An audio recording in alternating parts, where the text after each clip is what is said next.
آپ کو میں ایک اور بات بتاؤں، یہ جو سردار فاروق لغاری تھے، ان کو ایک ججمنٹ پسند نہیں آئی تھی جو کہ ججز کی سینئرٹی کے معاملے میں تھی، انہوں نے سٹیپ ڈاؤن اپنا استعفیٰ دے دیا تھا۔ اب یہ کیا ضرورت ہے کہ آپ یہ کہو کہ جی آرڈر تو آ گیا ہے، ہم اوور نائٹ کسی کو بھجوا دیں؟ آپ کم از کم اس کورٹ سے پوچھ لیتے جہاں پر یہ کیس پینڈنگ ہے کہ صاحب آپ نے اس کی ہیئرنگ رکھی ہوئی ہے، کس دن آپ اس کو آدمی کو چاہو گے؟ اس کو کہہ دیتے کہ جی آپ ہمیں گارنٹی دے دیں، اس کو کہہ دیتے کہ آپ 31 مارچ کے بعد چلے جائیے گا، ہم آپ کا آپ کو لگتا ہے کہ جنرل مشرف اب واپس آئیں گے؟ نہیں، دوسری بات آپ نے کہا کہ آپ نے اسٹرینتھن نہیں کیا۔ جی، میں نے نیشنل جوڈیشل پالیسی اس ملک میں نافذ کی، جس کی وجہ سے تمام لوور کورٹس کے جتنے پرانے کیسز تھے اور جتنا ان کو اسٹرینتھن کرنا تھا میں نے اس کو اسٹرینتھن کیا۔ آج بھی لوگ اس سے فائدہ اٹھاتے ہیں، لیکن جو ناقدین ہیں کہتے ہیں پولیٹیکل پارٹی، میں 2 سال تک ایز اے مطلب جو مجھ پر کانسٹیٹیوشن کی وجہ سے قدغن تھا اس کی میں نے پابندی کی، اور اس کے بعد میں ایک شہری ہوں۔ ہر شہری آرٹیکل 17 کے نیچے، چاہے وہ جج رہا ہو چاہے وہ جج نہ رہا ہو، اس کو اختیار حاصل ہے کہ وہ کسی بھی ایسوسی ایشن میں جائے اور جو بھی کوئی ایکٹیویٹی کرے۔ سر ایک چھوٹی سی بریک کا وقت ہوا ہے، لیکن میرے سوال کے تیسرے حصے کا جواب ابھی آپ نے دینا ہے کہ آپ کے ناقدین اعتراض کرتے تھے کہ آپ کے سیاسی عزائم ہیں، تو سیاسی جماعت بنا کے آپ نے وہ اعتراض درست نہیں کر دیا۔ تو میں نے آپ کو جواب دے دیا نا کہ میں نے 2 سال خاموش رہا۔ 2 سال تک کوئی آپ میرے ریکارڈ پر کوئی پولیٹیکل سٹیٹمنٹ دکھائیے، کوئی میری پولیٹیکل ایکٹیویٹی دکھائیں۔ وہ 2 سال کی تو آئی اور قانونی لیکن اس کے بعد جو بھی ہے، لیکن اس کے فوراً بعد آپ نے سیاسی جماعت بنا آرٹیکل لی۔ 17 کو آپ پڑھیں نا، دیکھیں ہم کانسٹیٹیوشن کے ساتھ جو ناقدین ہیں ان سے کہیں کہ آپ نے کانسٹیٹیوشن کی بھی تو ہم نے فالو کیا ہے، ہم تو کانسٹیٹیوشن کے باہر گئے ہی نہیں ہیں۔ ٹھیک سر، ایک بریک لینے دیں اور کانسٹیٹیوشن سے باہر جو کام ہوئے ہیں، جو لوگ باہر گئے ہیں، ان کی واپسی کے بارے میں آپ سے سوال کروں گی ایک چھوٹی سی بریک کے بعد۔ جی ویلکم بیک، ہم سوال جواب کر رہے ہیں سابق چیف جسٹس آف پاکستان اور اب Pakistan justice and democratic party کے سربراہ جناب جسٹس افتخار محمد چودھری صاحب سے۔ سر یہ بتائیے گا جنرل مشرف واپس آئیں گے کہ نہیں آئیں گے خود سے؟ نہیں، اگر کوئی خود سے نہیں آئے گا تو قانون میں تو بہت بڑی گنجائش ہے۔ دیکھیں پھر وہی بات آ جاتی ہے رول آف لا، قانون سے کوئی بڑا نہیں ہے، اور جو بھی کچھ ہوگا قانون کے مطابق ان کو واپس آنا پڑے گا، کیونکہ ان کے خلاف ایک ہائی ٹریزن کا کیس یہاں پر پینڈنگ ہے۔ دیر تو ضرور ہو جائے گی، لیکن اب جنہوں نے بھجوایا ان کی بھی ذمہ داری ہوگی اور وہ دیکھیں کہ پھر کیسے لاتے ہیں، لیکن عدالت کے پاس اختیارات بڑے واپس لانے کے۔ آپ نے بڑی زبردست بات کی ہے، کچھ آگے چلتے ہیں کیونکہ میرے پاس وقت بڑا کم ہے، آپ سے باتیں، آپ سے سوالات بڑے پوچھنے والے ہیں، کچھ آپ کی سیاسی جماعت کے بارے میں بات ہو جائے، منشور اور آپ کے ویژن کے بارے میں تو سر میں سوال کروں گی، لیکن مجھے یہ بتائیے گا سیاسی جماعت کی آپ کی فنڈنگ کون کر رہا ہے سر؟ سیاسی جماعت کی ہماری فنڈنگ کوئی ایسا امیر آدمی نہ کر رہا ہے نہ کرے گا۔ سیاسی جماعت کی فنڈنگ ہمارے ورکر خود کرتے ہیں۔ آپ کو لگتا ہے کہ آپ کی جماعت کو پذیرائی ملے گی عوام میں؟ جو 25 دسمبر سے لے کر 23 مارچ تک، کل ہم نے ایک 23 مارچ کا ایک پروگرام بھی کیا، اس کی وجہ سے تو میں سمجھتا ہوں کہ اللہ کی مہربانی سے اس جماعت کو سب سے زیادہ پذیرائی ملے گی۔ لیکن سر کیا وجہ ہے، جب آپ چیف جسٹس تھے تو آپ کی ایک ذرا سی بات بھی ٹکرز کے طور پہ چلتی تھی، بریکنگ نیوز کے طور پہ فلیش ہوتی تھی، لیکن کل آپ نے بڑا زبردست ایونٹ کیا 23 مارچ کے حوالے سے، اور آپ نے بڑا تھیمیٹک ایونٹ کیا کہ شہری آبادی کو بھی اور دیہی آبادی کو بھی ملا کر آپ نے 23 مارچ کا ایونٹ کیا، لیکن نہ کہیں ٹکر چلے، نہ کہیں بریکنگ نیوز فلیش ہوئی، نہ ہی نیوز پیپرز میں آج کے سر کہیں خبر آئی، ایسا کیوں ہے سر؟ نہیں، خبر تو نیوز پیپرز میں آئی ہوئی ہے، اور ٹکرز وغیرہ کو مجھے پتا نہیں کیونکہ میں پروگرام میں تھا۔ اسی تناسب سے میں پوچھ رہی تھی کہ کیا آپ نہیں، یہ وہ کوئی بات نہیں، یہ باتیں یہ کوئی ایسے اس سے نا امید ہونے کی بات نہیں ہوتی ہے، اس سے تو بلکہ ہمیں امید اور ہوتی ہے کہ ہم اپنے کام کو اور مزید بہتر بنائیں۔ بہت اچھی بات ہے سر، آپ کا ویژن کیا ہے اپنی سیاسی جماعت کو کامیاب کرنے کے لیے؟ ہمارے پاس تو دیکھیں اس ملک میں یہ جو موجودہ سسٹم ہے جس کو ہم کہتے ہیں پارلیمانی جمہوری سسٹم، اس کو میں سمجھتا ہوں کہ یہ اس ملک میں ڈیلیور نہیں کر سکا، اور جو میں اس کی لیڈ لیتا ہوں وہ میں اپنے جو ہمارے قائد تھے، قائد اعظم محمد علی جناح، ان کے ویژن سے لیتا ہوں۔ وہ میں یہ لیتا ہوں کہ اگر یہ سسٹم یہاں پر نہیں چلا ہے تو آپ کو اس لیے اس ملک میں جمہوری صدارتی نظام لانا پڑے گا، تاکہ وہ لوگوں کے گراس روٹ تک لوگ امپاورڈ ہوں, لوکل باڈی اسٹرینتھن ہوں, اور لیجسلیشن میں جو لوگ آئیں وہ صرف جو ہے نا کانسٹیٹیوشن یا پھر آئیں وہ جو قانون ہے اس کی جو ہے نا اس کو بنائیں, اور تاکہ لوگوں کو گورن کرنے کا ایک صحیح طریقہ نکلے. سر آپ نے گورننس کی بات بھی کی ہے, لیکن اس سے پہلے آپ نے بڑی زبردست بات چھیڑ دی صدارتی نظام کی.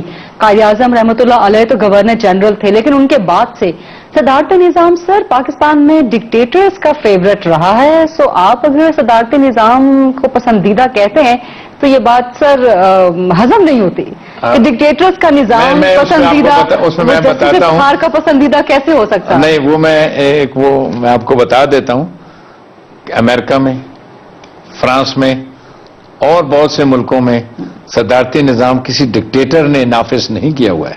صدارتی نظام لوگوں کے نمائندوں نے کیا ہوا ہے. اب وہ آج کل ڈیبیٹ پاکستان میں ڈکٹیٹرز کا میں ایک منٹ مجھے دے دوں.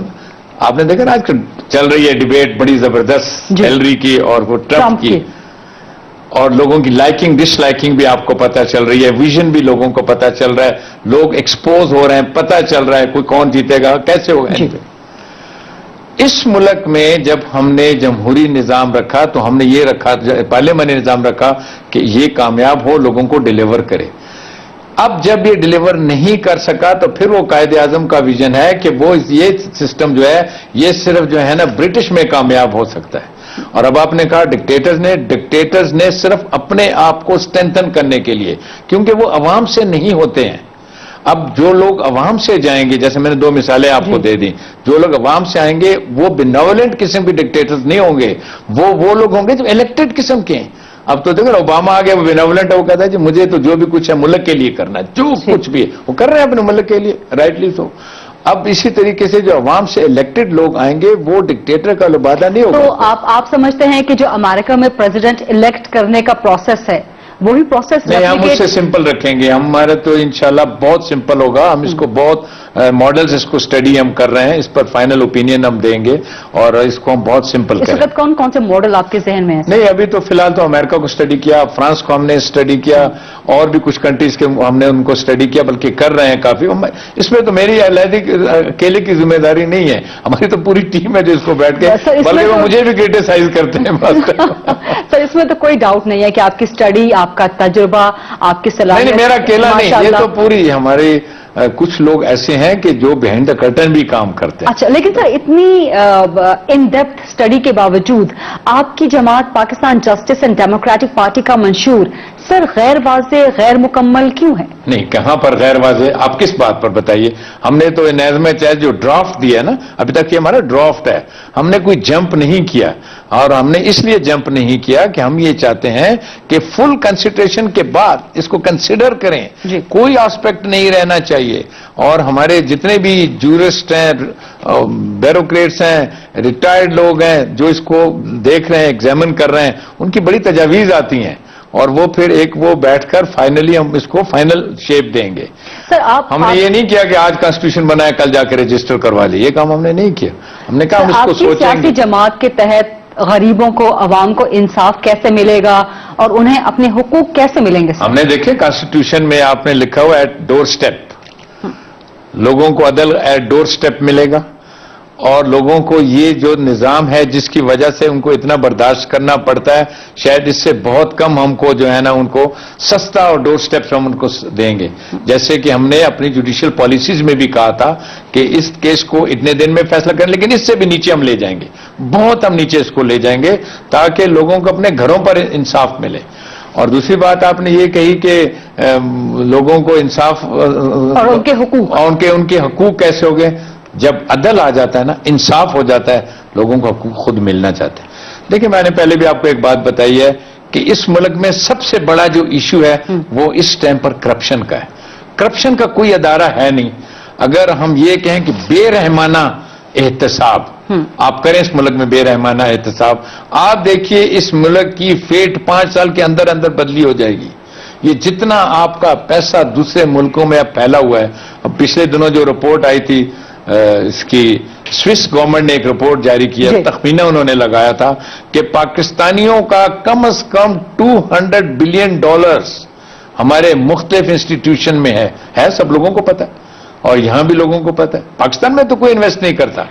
آپ نے بڑا زبردست ٹاپک چھیڑا ہے سر، لیکن انفارچونیٹلی جب بھی باتیں زبردست موڑ کی طرف بڑھتی ہیں ایک بریک آ جاتی ہے. ایک چھوٹی سی بریک لیتے ہیں اور کرپشن اور بہت سے اور معاملات پہ جسٹس افتخار چودھری سے گپ شپ لگائیں گے. جی ویلکم بیک. ہم بات کر رہے ہیں جسٹس افتخار محمد چودھری صاحب سے. سر بریک پہ جانے سے پہلے کرپشن کے حوالے سے بات ہو رہی تھی. دو سوالات اس سے جڑے ہوئے. ایک تو جو موجودہ کرپشن کا پروسیس ہے جس میں سندھ والوں کو بھی، پنجاب والوں کو بھی، وفاق والوں کو بھی شکایات رہتی ہیں کہ آپ اس سے مطمئن ہیں اس پروسیس سے؟ اور سیکنڈلی آپ جب چیف جسٹس تھے تو اگین آپ کے ناقدین اعتراضات کرتے تھے، آج بھی کرتے ہیں کہ آپ نے بھی اختیارات کا ناجائز استعمال کیا تھا. اب کرپشن میں اور اختیارات میں تو دو فرق ہونا چاہیے نا. اور جہاں تک کرپشن کا تعلق ہے، یہ ہماری پارٹی کا ایک اصول ہے، بلکہ پلر ہوگا. یہ ہمارے 3 پلرز ہیں: عدل، احتساب، مساوات. جب ہم احتساب کی بات کرتے ہیں تو ہم کہتے ہیں بے رحمانہ احتساب. اور جہاں تک سندھ کا اور دوسری گورنمنٹ کا تعلق ہے، میں ان کے ساتھ بالکل تیار، میں ان کے ساتھ ایگری کرتا ہوں. میرا یہ کہنا ہے کہ اگر آپ کو کرپشن میں کرنا ہے تو آپ پھر کراس دا بورڈ کریں. اس میں کوئی بھی جو ہے نا آپ کے پاس سیکریٹ کور نہیں ہونی چاہیے. اور جو بھی کچھ ادارے ان کو سپورٹ کر رہے ہیں کرپشن کو، ان کو ہم ضرور جو ہے نا اپریشیٹ کریں گے. لیکن آپ کے اس چینل کے توسط سے ان سے کہیں گے کہ آپ کوئی ڈسکریمنیشن نہ کریں، کیونکہ آپ کی کریڈیبلٹی اس ڈسکریمنیشن کی وجہ سے میں بھی کسی سٹیج پر کمپرومائز ہو جائے. نمبر 1. نمبر 2، جو آپ میرے ناقدین کی بات کرتے ہیں وہ مجھے یہ بتائیں کہ میں نے کون سے کیس میں 16 مارچ کے بعد جب میں ریسٹور ہوا ان کو کوئی میں نے مس ایکسرسائز پاورز کی یا جس کا مجھے کوئی فائدہ ہوا. اگر جو بھی میں نے کیا وہ اس لیے کیا کہ اس قوم کے لوگوں کے لیے. اب لوگ کہتے ہیں سو موٹو اور یہ وہ میں نے ایک جو چھابڑی والا بھی ہوتا تھا یا جو غریب آدمی بھی ہوتا تھا، میری کوشش ہوتی تھی کہ اس کے جو ہے نا گھر تک، دہلیز تک، اگر اس کی بچی اغوا ہو گئی ہے، اس کے ساتھ زیادتی ہو گئی ہے، کہیں بچے مر رہے ہیں، نوکریاں کمپرومائز کنفرمیشن نہیں ہو رہی، میں ان کے لیے کرتا تھا. آپ نے میرے اگلے سوال کا جواب خود ہی دے دیا. میرا سوال یہی سو موٹو کے بارے میں تھا کہ آپ پر بڑا اعتراض ہوتا تھا کہ آپ سو موٹو کا بہت زیادہ بے دریغ استعمال کرتے ہیں. آپ کے بعد آنے والے چیف جسٹس صاحبان نے ایسا نہیں کیا. تو کیا آپ نے غلط کیا یا اس کے بعد سو موٹو کا استعمال نہیں ہو رہا؟ میں کسی کو نہیں کہوں گا کہ انہوں نے کیوں نہیں کیا. میں یہ کہوں گا کہ میں نے strictly under the constitution so motto کا استعمال کیا اور اس کی وجہ سے لوگوں کو فائدہ بھی ہوا. آپ نے دیکھا کہ ایک زمانے میں یہ پیٹرول کی قیمتیں کہاں چلی گئی تھیں، ایک زمانے میں یہ گیس کی قیمت کتنی تھی، یہ سو موٹوز کے ریزلٹ تھے کہ ایک دم ڈاؤن ہم کو ان کو کرنی پڑی.